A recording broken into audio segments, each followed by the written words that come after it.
জুবিন গাৰ্গ কোন হয়, তেওঁ অসমৰ বাবে আচলতে কি কৰি থৈ গৈছে, যিকেইজনে সেই প্ৰশ্নটো তেওঁ জীৱিত কালত কৰিছিল তেওঁলোকে ইতিমধ্যে উত্তৰ পাবলৈ সক্ষম হৈছে যে তেওঁ কোন হয়।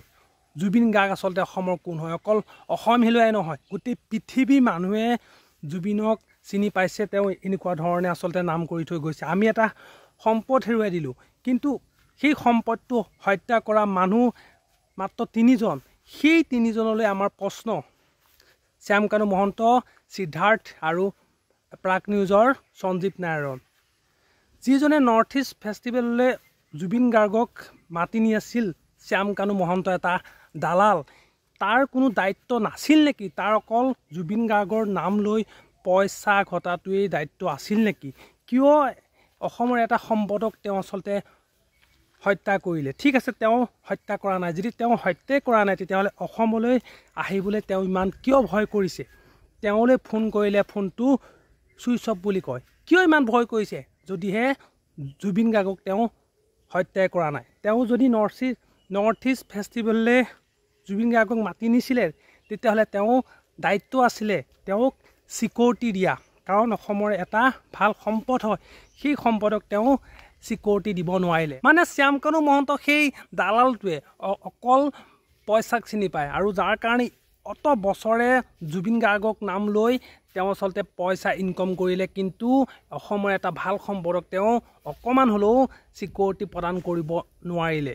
শ্যামকানু মহন্তই অসমৰ ৰাইজক সেই কথা উত্তৰ দিব লাগিব যে তেওঁ কিয় অসমলৈ অহা নাই, আৰু তেওঁ আচলতে জুবিনক হত্যা কৰাটো হয় নে নহয়। যদি তেওঁ হত্যা কৰা নাই, তেন্তে তেওঁ অসমলৈ আহিবলৈ ইমান ভয় কৰাৰ কি কাৰণ হ'ব পাৰে? সেই কথা কিন্তু অসমৰ ৰাইজক উত্তৰ দিব লাগিব। নহ'লে অসমত আহি কিন্তু তেওঁ আকৌ আগৰ নিচিনাকৈ দপদপাই থাকিব নোৱাৰে। চেণ্ডেলে মালা পিন্ধাই তেওঁক আচলতে পিটি তেওঁক শেষ কৰি দিয়া হ'ব। অসমত তোৰ নিচিনা এটা দালালৰ স্থান নাই, যি অসমৰ সম্পদক হত্যা কৰিব পাৰোঁ। আৰু এটা সেইখিনি মই কথা কওঁ, ইতিমধ্যে চৰকাৰে শ্যামকানু মহন্তক সকলো চৰকাৰী মানে ঠিকা দিয়াৰ পৰা ব্লেক লিষ্টেড কৰিছে। কিন্তু ব্লেক লিষ্টেড কৰা মানেই সেই মানুহজনক শাস্তি দিয়া নহয়, তেওঁক কিন্তু উচিত শাস্তি যদি মানে প্ৰদান নকৰে, অসমৰ ৰাইজে কিন্তু অসমৰ যিখন বৰ্তমানৰ চৰকাৰ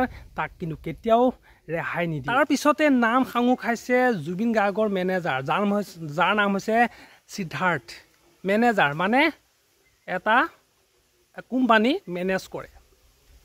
জুবিন গাৰ্গক যদি তই মেনেজে কৰিছিলি, তেতিয়াহ'লে প্ৰত্যেকটো কথা গম পাব লাগিছিল যে মানুহটো যদি গা বেয়া হৈ আছিলে, তেওঁক কিয় সাগৰ পাৰলৈ নিব লাগে? নে তোৰো আচলতে জুবিন গাৰ্গৰ অকল পইচা প্ৰতিহে মোহটো আছিলে? অসমৰ যে এটা সম্পদ, সেই কথা আচলতে তহঁতি পইচা খকত মানে